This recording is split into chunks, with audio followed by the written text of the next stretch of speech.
All right, so nightly, I count the Omer. If you've never heard about counting the Omer, it's this Jewish thing that counts up to basically Shavuot, which is timed with Catholic Pentecost, the Pentateuch, Pentecost.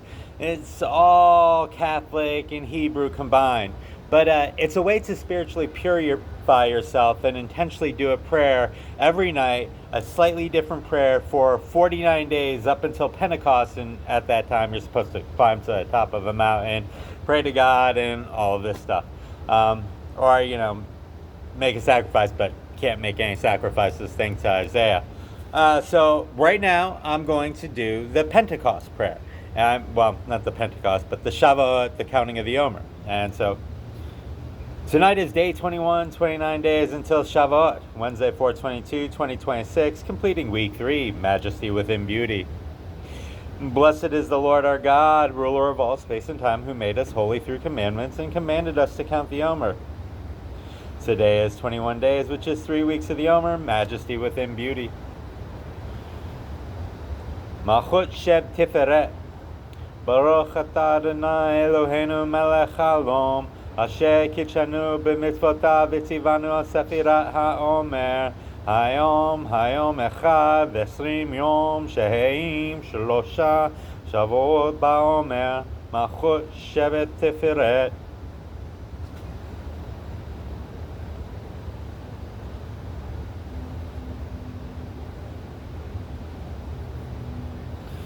May the merciful one restore unto us the service of the Bet HaMikdash to its place speedily in our days. Amen. Selah. For the choir master, a song with instrumental music, a psalm.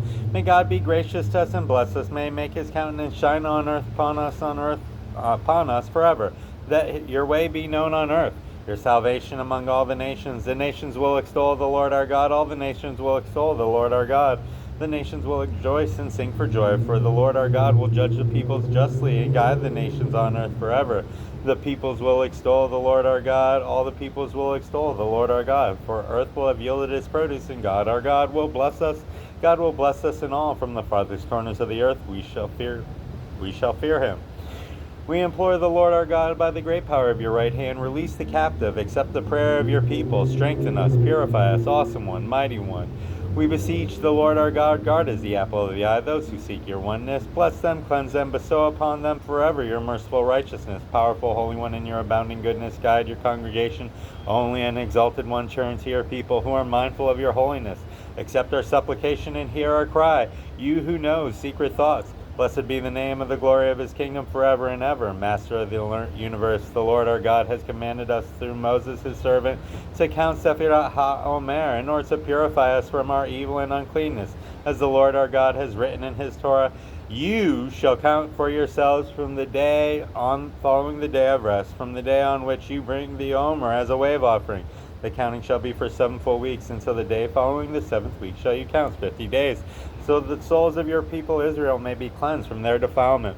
Therefore may it be your will, Lord our God and God of our fathers, that in the merit of the Sefirat HaOmer, which I counted today, the blemish that I have caused in the Sefirat Malchut Shevet Tiferet be rectified, and that I may be purified and sanctified with supernal holiness. May abundant bounty thereby be bestowed upon all the worlds. May it rectify our nefesh, ruach, and neshama from every baseness and defect, and may it purify and sanctify us with your supernal holiness. Amen. Selah. You see, I count this. Really, I've been doing it over the past, this is going to be year 6 that I've been doing it. And it's 49 days, and it's something that's directly out of the Old Testament. It's right after Exodus. God says you have to do this for the planting, and it's what the people would do normally from the time that they would plant their crops to the time that the crops would start growing and they should start being harvested. And then they make a sacrifice, they go up, they give a bit to God and all that. It's one of these small little things, but there's only 49. So I kind of think of it that it goes 2% purity every day for 49 days by saying this one intentional prayer. And it's just one of those little things that, if you ever pay attention to the Old Testament, you'll discover that, in fact, there's a lot of ritual in it. And these rituals are used to purify us because they know that, as human beings, God knew we're human. We screw up. And so there's all these rituals in the Old Testament that essentially are for purification. A lot of it has to do with scapegoats and slaying and animals and all that, but you shouldn't be doing that. And truthfully, most of the sacrifices were to feed the people. They would give the sacrifice and then they would have a Seder. They would have a full dinner. Like the giant sacrifices where they sacrificed all these meat to the Lord and all the cows and shepherds. These were actually giant feasts in Israel where they fed all the people, all the poor people. And so it's something that I feel is a good prayer to do. Now, this is one of the 3 fasts that you're supposed to go up to the top of a hill or wherever. Like now people just go to their church or their synagogue and they go ahead and they pray. We're removed from a lot of these rituals for the Hebrews or the Jews. They're removed from a lot of the real rituals and they become more of the Talmudic, which was after the Jewish people the tribe of Israel had been conquered by Babylon. And a lot of these rituals were changed away. Like one of the most interesting ones I find is the bar mitzvah. That doesn't exist in the Old Testament. Doesn't exist whatsoever. And I find it really funny because what's a bar? A bar is something that blocks you. You bar someone from going forward. And so the way that I think of it is you bar a blessing. And I've also think about synagogue as in like sin a Gog, because there's the entire battle of Magog and Gog, but who even knows what that really means, right? There's an interesting movie about it back in the day, though.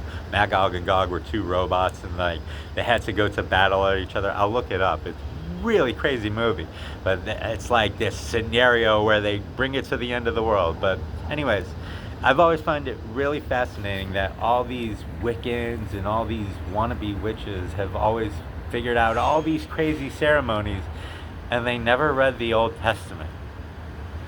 There are so many magical ceremonies in Numbers and Leviticus that you would be shocked at exactly how many are contained. And a lot of them do call for animal sacrifice, but do not sacrifice animals, especially if you're Christian, because of the reason being that Isaiah specifically stated that if you sacrifice a cow or a goat, it's like you murdered a human. And since Yeshua, the high priest of Israel, Yeshua, Jesus, and he's the high priest of Israel, so myself, Isaiah is based upon is the basis upon everything that Joshua did. And so if you sacrifice a live animal as one of the tribe of Israel, if you're actually like a Jew, you will be basically committing murder. So anyways, back to counting the Omer. Really good spiritual tip, really good something that you should do going forward. It's helpful, and it brings you back to holiness. It's just one of these rituals that brings spiritual purity to yourself. And that's kind of what religion should be for, or at least good reading of the Bible. Meditate on the words, pray, and God bless you all. And once again, I don't trust our government right now. I think we're in the end times, and when Trump staged an assassination attempt and got a head wound, he decided to call himself the Beast, like the limo that he has drive him around. Trump wants to be the Antichrist and to rule the world. So, God bless you all. Have a good one. By peace, he will kill many. That was that COVID.